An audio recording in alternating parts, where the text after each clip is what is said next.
el movimiento, pero no puede ir en forma perpendicular. Ya cuando la fuerza va en forma perpendicular, el trabajo no se considera como efectivo y es igual a cero. Y también cuando no se produce movimiento en un cuerpo que se está empujando, se está aplicando una fuerza, también no se considera como trabajo. Ya el trabajo sería igual a cero, porque uno de estos dos factores en la multiplicación en este producto sería cero, por lo tanto también estaría siendo cero el resultado. Luego de señalar el concepto de trabajo, señalamos que la energía está muy relacionada con ese concepto. La energía es la capacidad para poder realizar trabajo de diferentes maneras, ¿no es cierto? Principalmente acá tenemos unas imágenes de cómo estas máquinas son capaces de transportar peso, ¿no es cierto?, por cierta distancia o para cierta altura en el caso de la grúa.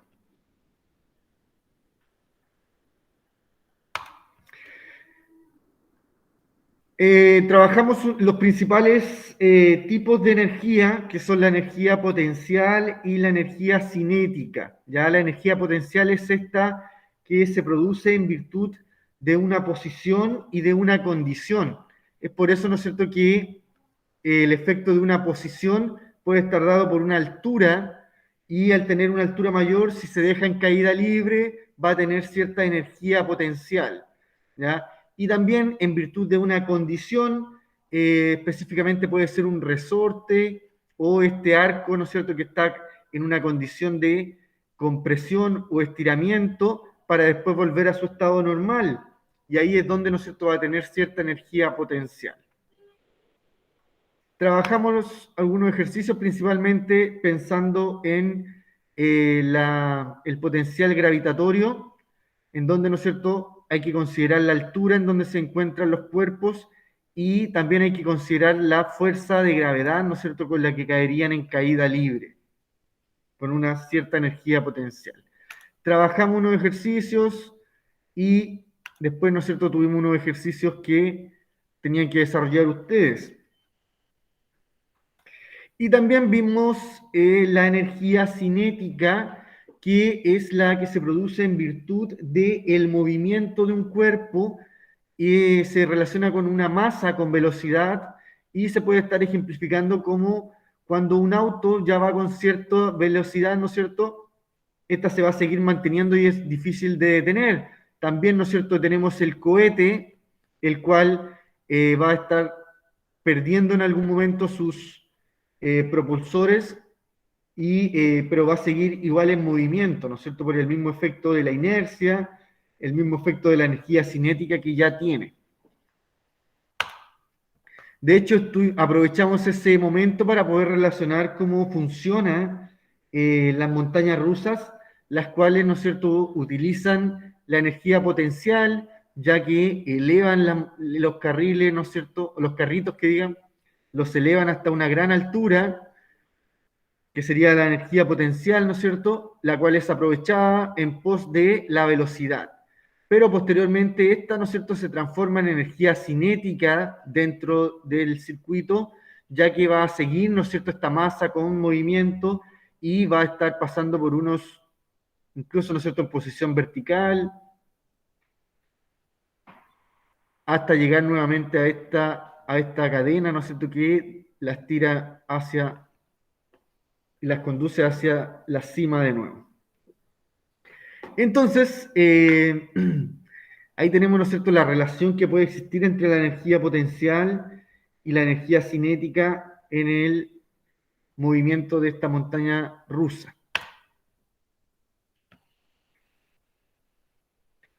También trabajamos unos ejercicios del cálculo de la energía cinética, en donde había que aplicar la fórmula y había que tener mucho ojo también con las unidades, ¿ya?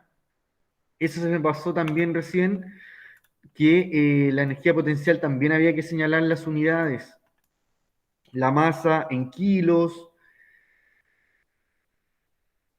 la aceleración en metros por segundo al cuadrado y la altura en metros. En el caso de la energía cinética, la masa también va en kilogramos y la velocidad va en metros por segundo, ¿ya? De hecho, trabajamos unos ejercicios en donde teníamos que traspasar de kilómetros por hora a metros por segundo, porque esa es la unidad que corresponde. Entonces teníamos que estar dividiendo este número por 3,6 y así lográbamos traspasarlo y transformar la unidad a metros por segundo. Ya había que tener ojo con las unidades en la aplicación de la fórmula. Ya también, ¿no es cierto?, tener atención también en que la velocidad estaba al cuadrado, ¿ya? Así que hay que multiplicar este valor por sí mismo.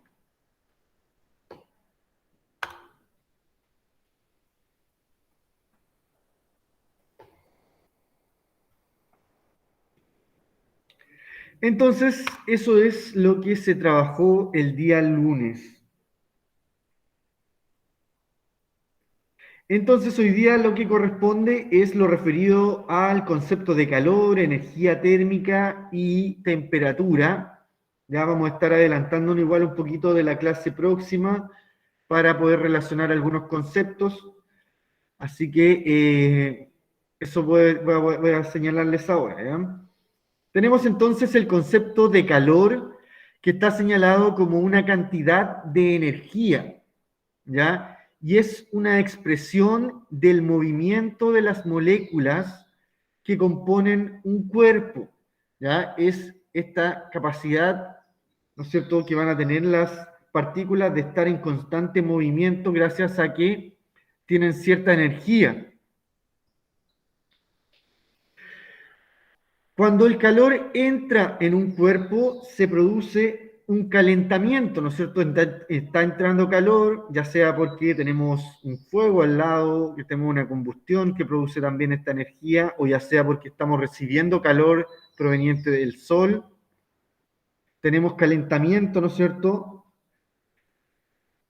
Pero cuando sale calor, cuando perdemos calor, ya sea porque estamos desabrigándonos, ¿no es cierto? O la temperatura ambiente es más fría que la de nuestro cuerpo y sentimos, ¿no es cierto?, cómo perdemos calor, tenemos enfriamiento, ¿ya?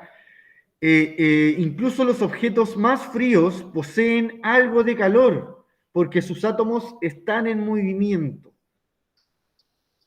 De hecho, aquí hay una parte muy importante del concepto de temperatura que está definida, o sea, uno se cuestiona cuál es el grado mínimo de temperatura cuando los átomos no están en movimiento dentro del cuerpo. Entonces, esa temperatura es conocida como la temperatura absoluta. ¿Ya? El cero absoluto es una temperatura determinada en la unidad de Kelvin y señala cuando tenemos que no existe ningún movimiento por parte de los átomos en el cuerpo. Y eso significa que no tienen nada de calor. ¿Ya? Pero eso solamente se da a una temperatura muy, muy baja que es difícil también de poder llegar a ella. Generalmente, ¿no es cierto?, cualquier cuerpo va a tener algo de calor y algo de sus átomos se van a estar moviendo.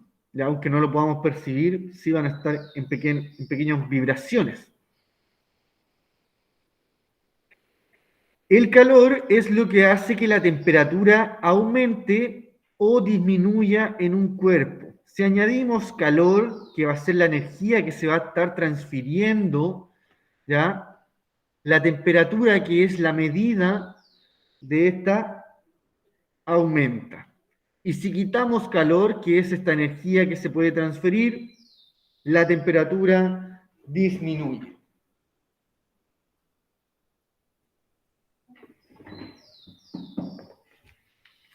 En la imagen tenemos cómo el calor puede ser transmitido entre los cuerpos, ¿ya? Tenemos una fogatita, ¿no es cierto?, que obviamente por el proceso de la reacción química de una combustión genera energía calórica y por lo tanto, ¿no es cierto?, muchas veces uno coloca las manos ahí para poder calentarse, ¿ya? Si uno coloca las manos sobre la llama, vamos a sentir un efecto de convección. Eso es porque los gases que se estén liberando a través de esta fogata van a estar en una temperatura mayor y vamos a estar sintiendo, ¿no es cierto?, ese calor por efecto del gas que se genera en la llama.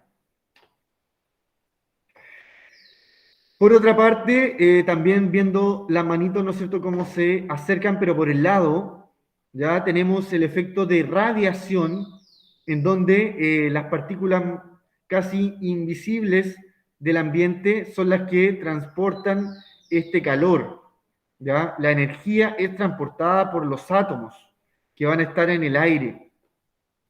Los gases de oxígeno, de nitrógeno que estén en el ambiente se van a encargar de conducir esta radiación. Y por último tenemos el efecto de la conducción, que es cuando estamos conduciendo calor a través de un cuerpo que conduce el calor, como puede ser este fierro, que es un metal, y los metales se caracterizan por conducir fácilmente el calor. Eso significa que si yo caliento esta parte de acá también se va a calentar.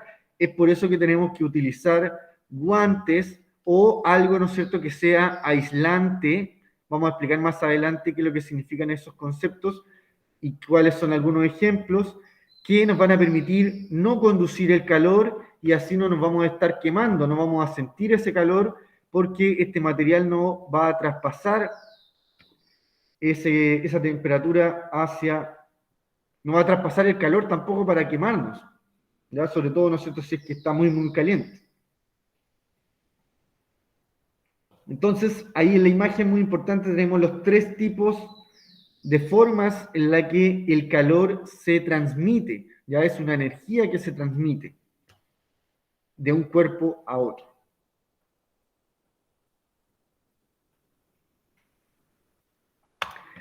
Muchas veces, ¿no es cierto?, el calor se confunde con el concepto de temperatura, pero, ¿no es cierto?, son distintos. El calor es una energía y la temperatura es la medida que tiene esta energía, ¿ya? Es la medida del calor de un cuerpo y no la cantidad de calor, ¿ya? Porque el calor va a ser una energía que se transmite y eso es lo que se va a estar señalando el calor.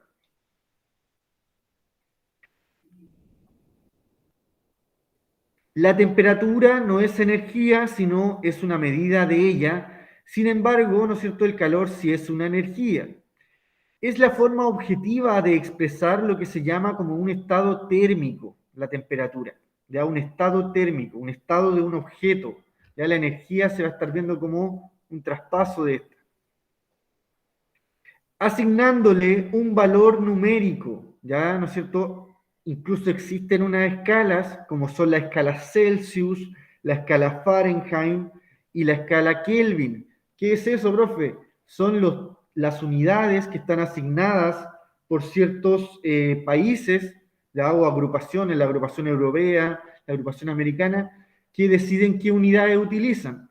Nosotros acá en el lado de Latinoamérica, ¿no es cierto?, se utiliza la escala de Celsius, pero la medida inglesa ocupa más la escala Fahrenheit.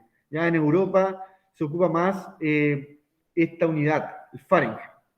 Y también tenemos que la unidad de Kelvin la utilizan más los químicos, los biólogos, ya que en los experimentos, sobre todo que estén trabajando a muy bajas temperaturas, van a estar utilizando esta escala que puede estar señalando temperaturas más bajas. La temperatura es la forma, eso lo mismo leído. Se le asigna, ¿no es cierto?, un valor numérico medido en escalas, ¿ya? Estas escalas se pueden estar transformando unas a otras. De hecho, en la próxima clase vamos a hacer ese ejercicio de cómo podemos pasar a escala Celsius a escala Fahrenheit o de escala Kelvin a escala Celsius o entre ellas, ¿ya?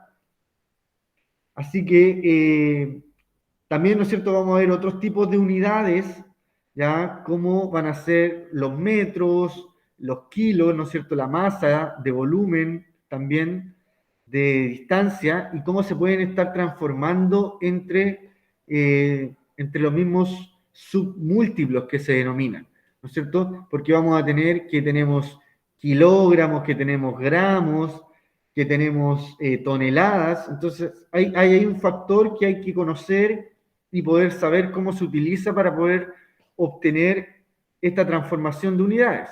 Y eso es lo que vamos a trabajar en la próxima clase.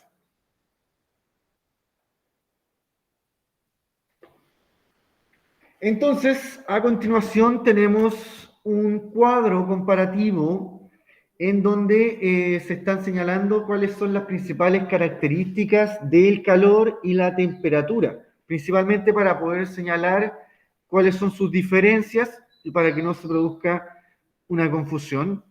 Tenemos que el calor es la medida total del movimiento molecular en un cuerpo, la cual, ¿no es cierto?, puede estar siendo transferido y depende, exclusivamente el calor depende de la energía que tiene el cuerpo, sus partículas, sus átomos, ¿ya? También depende del número de átomos, del tamaño y del tipo, ¿ya? Sobre todo si estamos hablando de algún metal, ¿no es cierto?, que son conductores del calor, o algún gas que también podría estar conduciendo el calor. La temperatura, ¿no es cierto?, por otro lado, es la medida de la energía generada por el calor y no depende del tamaño, ni del número, ni del tipo de átomo, ¿no es cierto?, sino que es un valor, es una magnitud. Ya la próxima semana, de nuevo vamos a volver a señalar eso, que vamos a estar hablando y aclarando los conceptos de magnitud y cuáles son los tipos de magnitudes que existen. Ya vamos a tener magnitudes primarias, o sea, no primarias, fundamentales y magnitudes derivadas, ¿ya? Entonces, hay unas que se obtienen fácilmente, la temperatura se obtiene fácilmente, no es necesario hacer un cálculo para obtener el valor de la temperatura, sino que se mide, ¿no es cierto? Al igual que medimos nuestra longitud, medimos nuestra masa, la temperatura también es una medida. No necesita uno hacer un cálculo, hacer una fórmula para poder obtener el resultado. A menos que estemos transformando la unidad, pero eso es una transformación, no es una obtención de la magnitud.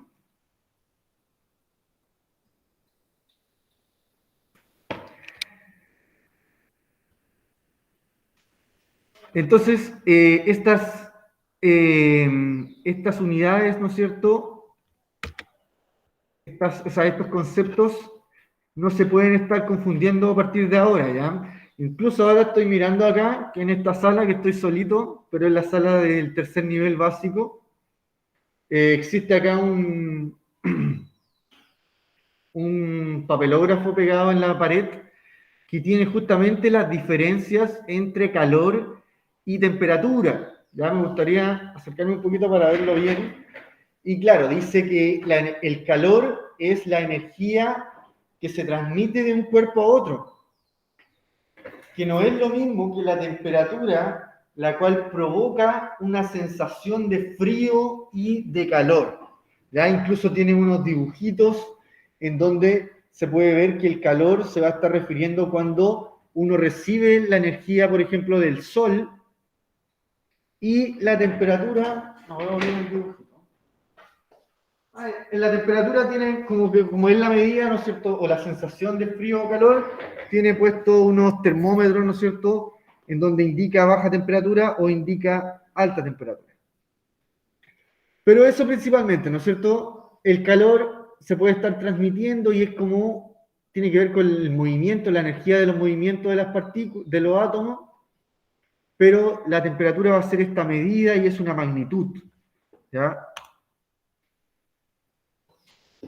Entonces, vamos a ver ahora unos conceptos relacionados con la transmisión del calor que van a estar generando alguna alteración en algunos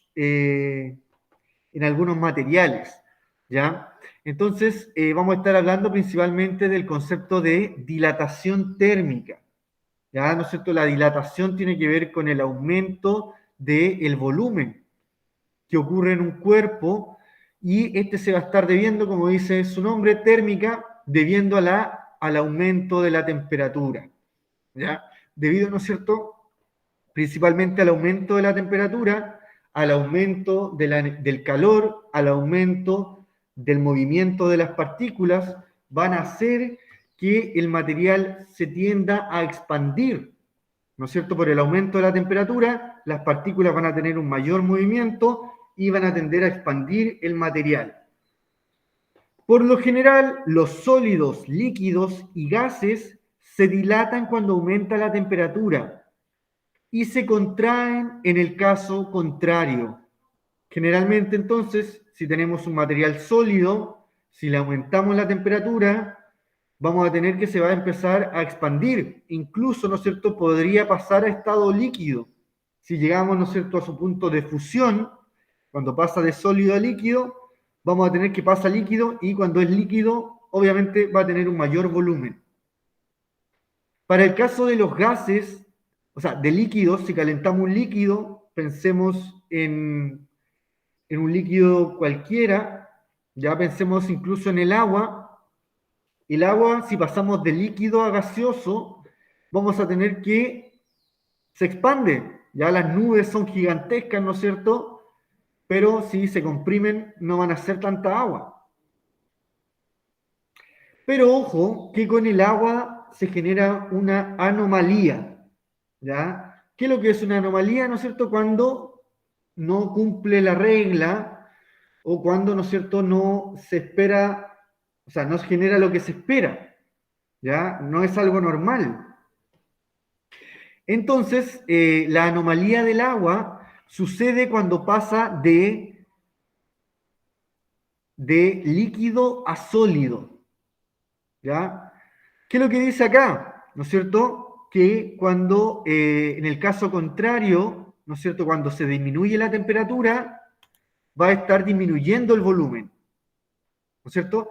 Y si estamos pasando de líquido, el agua, de líquido a sólida, pensemos cuando congelamos algo, ¿ya? Pensemos cuando congelamos, ¿nunca le ha pasado que se le queda una botella de vidrio en el congelador? ¿Lidia? ¿A alguien le ha pasado?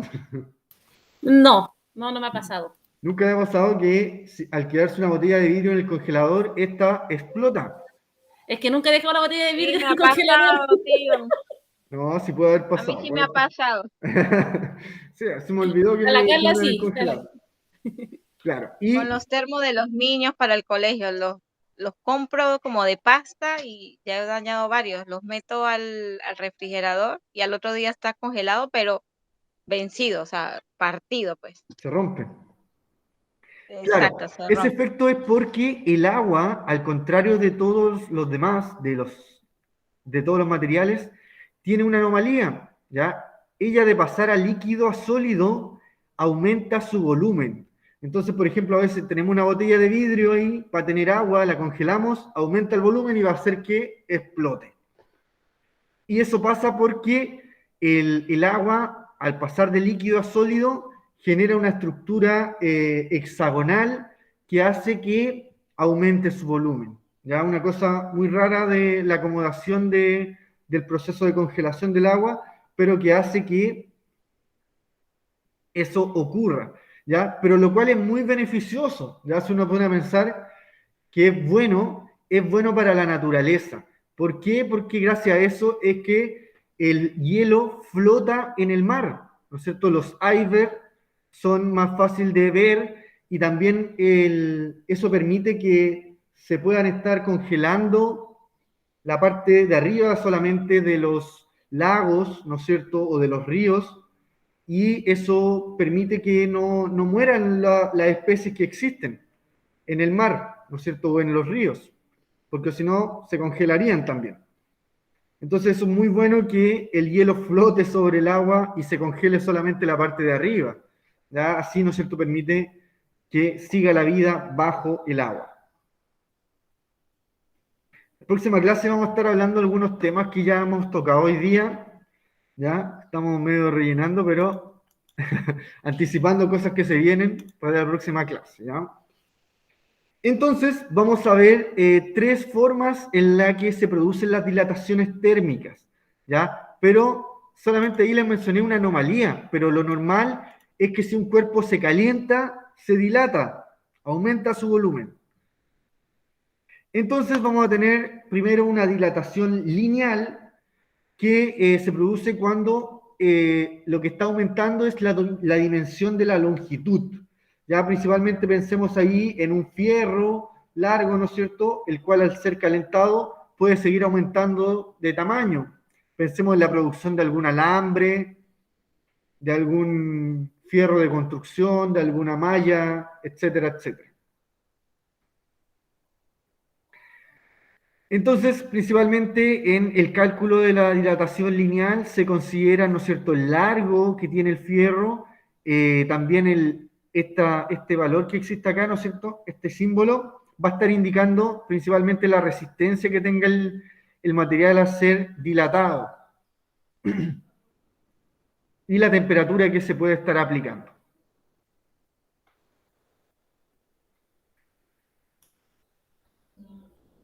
También existe el tipo de dilatación superficial que es muy útil para la producción de láminas, en donde se genera un aumento de el área del material, en este caso puede ser un metal también, y por lo tanto también se va a estar considerando el área inicial, cómo tiene una resistencia y qué temperatura se le aumenta.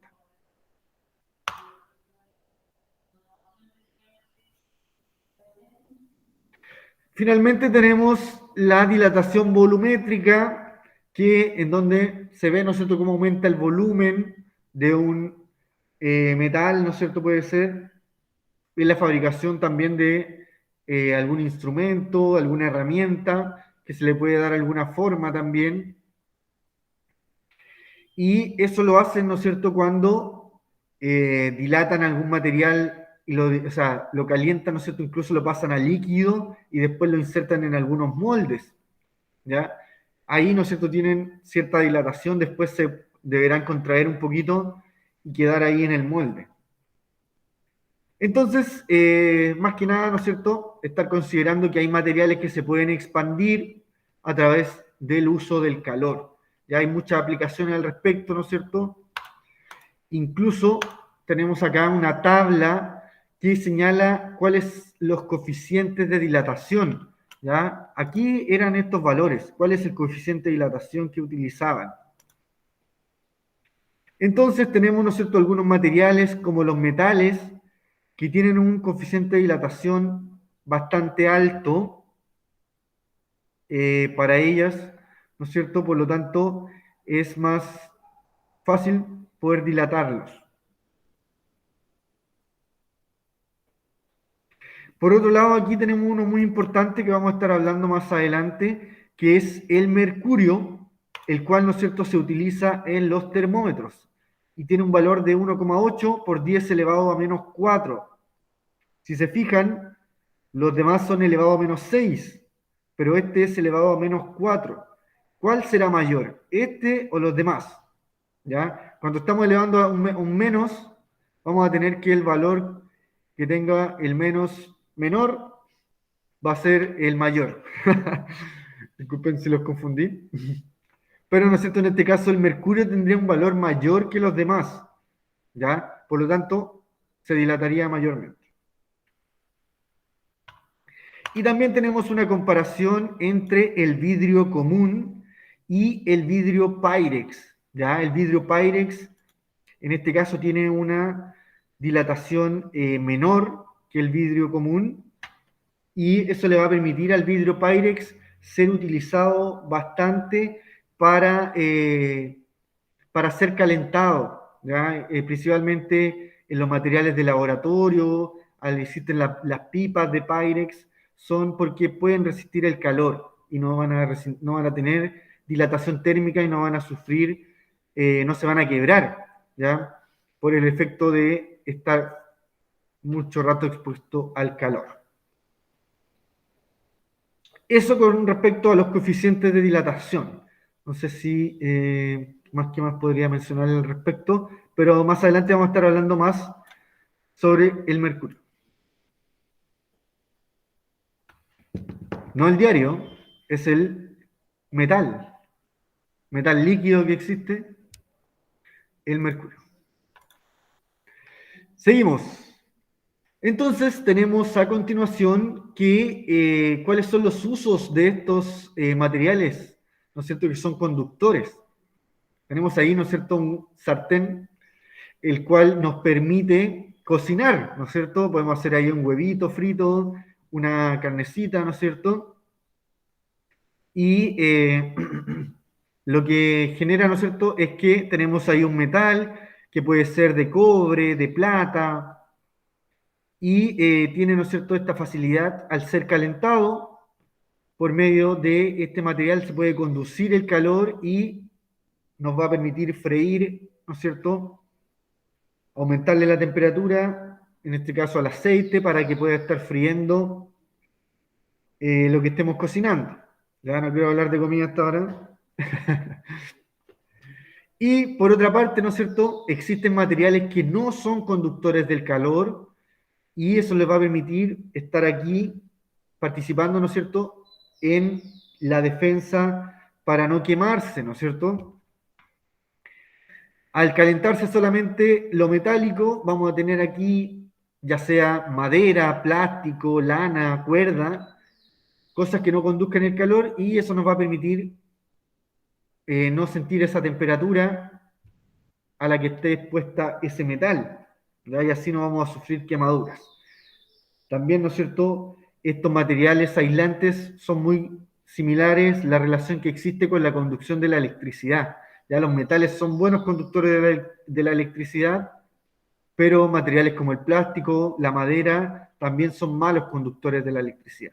Eso tiene que ver porque los materiales van a tener en sus átomos, principalmente los metales, van a tener electrones disponibles para conducir tanto la electricidad como el calor. Ya van a tener más movilidad dentro de sus componentes, ya principalmente de los electrones. Mientras tanto, estos materiales que son como el plástico, la madera, todo lo contrario, ya son enlaces, son formados por enlaces covalentes y por lo tanto sus electrones son menos movibles, son más inmóviles y eso va a estar generando que no conduzcan ni el calor ni la electricidad. Ya por eso también estos materiales se utilizan en los cables, ¿no es cierto?, para cubrir los cables y así, ¿no es cierto?, podamos enchufar tranquilamente el cargador del teléfono o de cualquier cosa. Seguimos, estamos casi listos. Necesito sacar un poquito la presentación porque me quedaron unas respuestas de la tarde, así que necesito borrarlas para que la trabajen ustedes.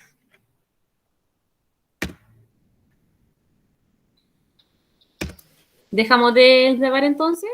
No, vuelvo al tiro. Ya, démosle nomás. Estoy listo.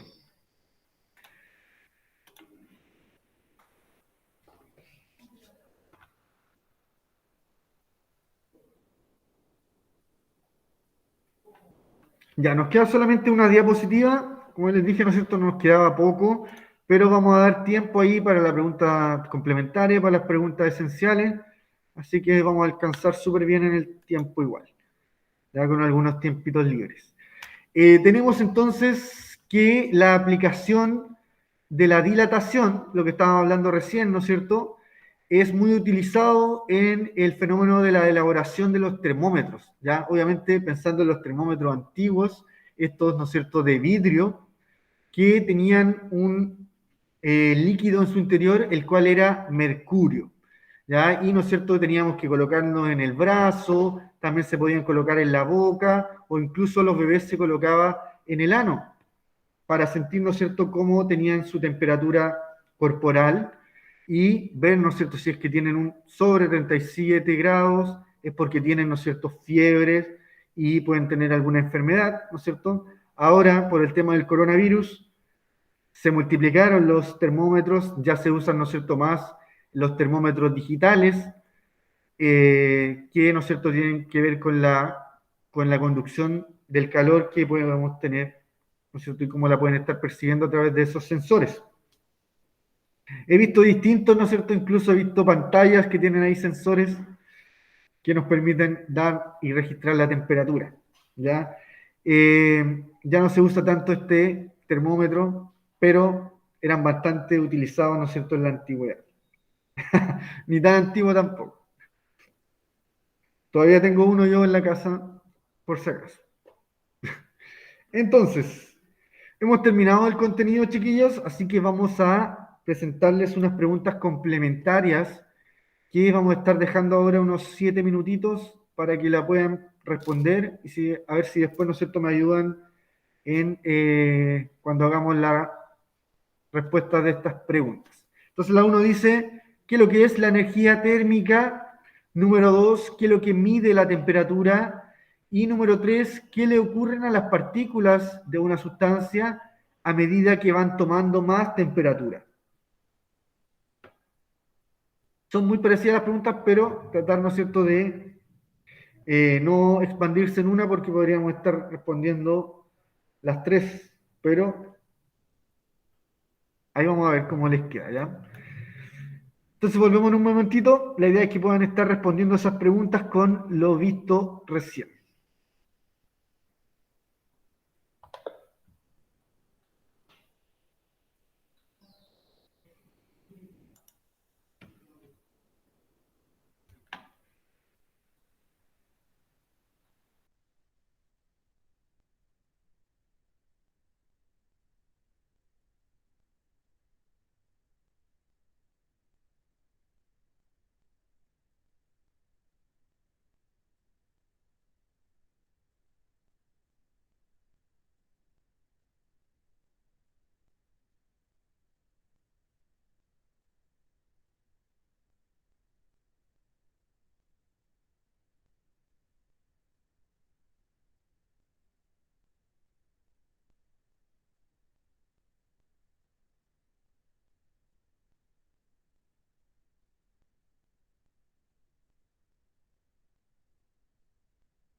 ¿Está en el clase?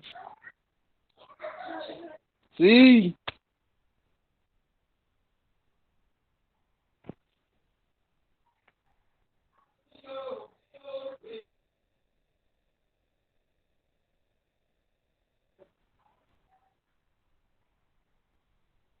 Pregunta complementaria. ¿Y si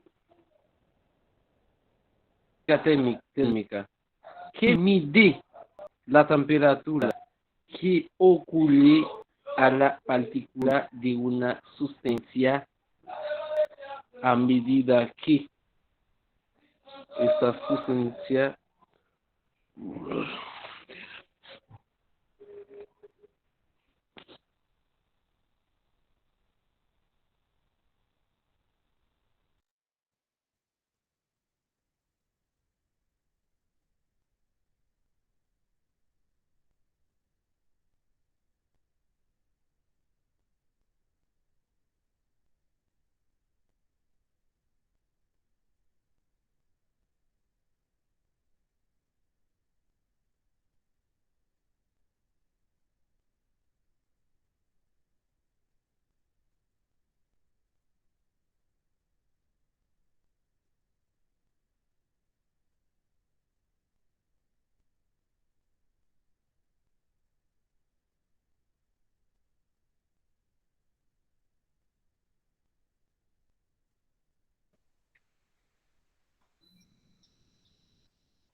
Ya, vamos a responder las preguntas a través de esta página que encontré. Tenemos acá las definiciones del concepto de energía térmica. Dice que todos los cuerpos que poseen energía interna, principalmente debido a la energía cinética de sus partículas, esta energía se llama energía térmica. Energía cinética habíamos señalado, ¿no es cierto?, la energía del movimiento. ¿Ya? Entonces va a estar asociada con el movimiento de las partículas al interior de un cuerpo. A mayor velocidad de las partículas, mayor es la energía térmica del cuerpo. Por otro lado, la temperatura es una magnitud, ¿no es cierto?, como lo mencionamos recién, que es macroscópica, o sea, de mayor escala, no está considerando las partículas, sino que está considerando el cuerpo en su totalidad. Y los cuerpos con más temperatura se caracterizan por traspasar la energía a los cuerpos con menor temperatura hasta que se igualen, el efecto, ¿no es cierto?, de el equilibrio térmico. La temperatura está directamente relacionada con la energía térmica de un cuerpo. A más temperatura, más velocidad tendrán sus partículas. Ya, y acá tenemos un ejercicio, ¿no es cierto?, acá tenemos un termogás en un recipiente, el cual tiene cierta cantidad de partículas, ¿ya? Y acá tenemos un termómetro con el cual le vamos a estar cambiando la temperatura a este recipiente, por lo tanto, las partículas van a estar variando su velocidad de movimiento. Entonces, como dice la definición, si aumentamos la temperatura, ya vamos a estar aumentando el movimiento de las partículas. Por lo tanto, el cuerpo ahora va a tener más energía interna, por lo tanto también va a tener más energía cinética de sus partículas, por lo tanto también va a tener más energía térmica. Por el contrario, cuando se baja la temperatura, las partículas tienen mucho menor movimiento y eso va a estar generando que tengan también menos energía cinética y térmica. También tenemos el ejercicio de poder aumentarle la cantidad de partículas, ¿ya? Eso debería estar generando también un aumento en la cantidad de choques y eso va a estar generando también un aumento en su temperatura.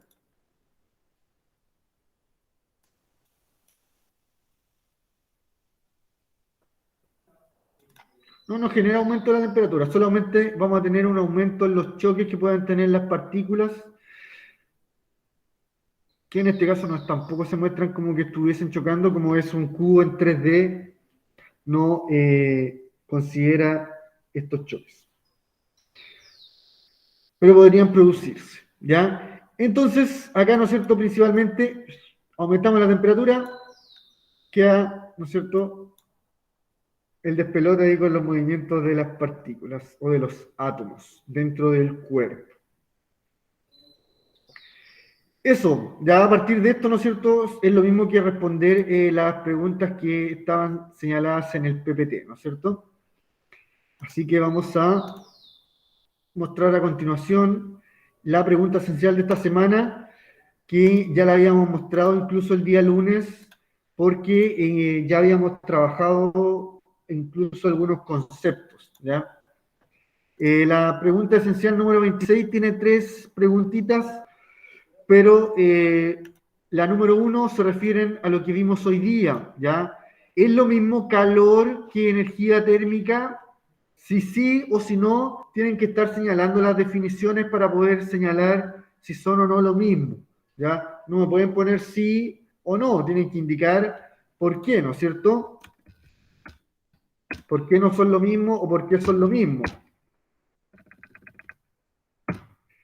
Y la número 2 dice, ¿cómo se transmite el calor proveniente del Sol? Ya vimos, ¿no es cierto?, que existían 3 tipos de conducción y cuál será el tipo, ¿no es cierto?, de conducción que realiza el calor, o sea, realiza el Sol para transmitirnos el calor a nosotros.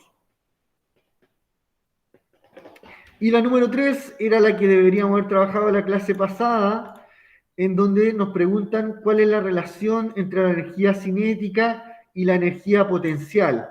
Ahí con la definición se pueden estar ayudando bastante para poder señalar su respuesta, con la definición de la energía cinética y con la definición también de la energía potencial y tratar de establecer alguna relación. Ya nosotros habíamos establecido una relación con respecto al funcionamiento de la montaña rusa, también la pueden estar utilizando, o pueden estar utilizando las definiciones de esos conceptos, ¿ya? Entonces, quedan 10 minutitos, chiquillos, chiquillas, lo dejamos para alguna consulta o para que terminen, ¿no es cierto?, la pregunta esencial de esta semana. Yo por mientras voy a estar revisando si es que me van llegando algunas respuestas al Classroom. Y si me llega alguna pregunta también al WhatsApp. Eso, no sé si alguien tiene una consulta, la pueden estar manifestando en este momento.